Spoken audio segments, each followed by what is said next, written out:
চট্টগ্রামের রাজপথে এখন ধানের শীষের জয় জয়কার। গত ৮ ও ৯ ফেব্রুয়ারি জিয়া পরিষদের উদ্যোগে নির্বাচনী প্রচারণা চালানো হয় জনাব সাঈদ আল নোমান এবং এরশাদুল্লাহর পক্ষে। জিয়া পরিষদ কেন্দ্রীয় কমিটির সহসভাপতি জনাব শামসুল ইসলাম মজনুর নেতৃত্বে এই বিশাল গণসংযোগ অনুষ্ঠিত হয়।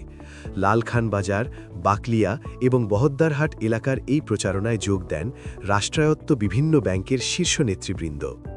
বাংলাদেশ ব্যাংক সহ সোনালী, অগ্রণী, জনতা ও রূপালী ব্যাংকের প্রতিনিধিরা ধানের শীষের পক্ষে একাত্মতা প্রকাশ করেন।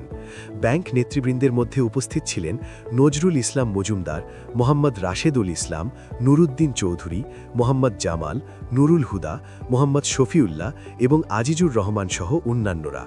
তৃণমূলের সাধারণ মানুষের স্বতঃস্ফূর্ত অংশগ্রহণে মুখরিত হয়ে ওঠে চট্টগ্রামের এই গুরুত্বপূর্ণ এলাকাগুলো।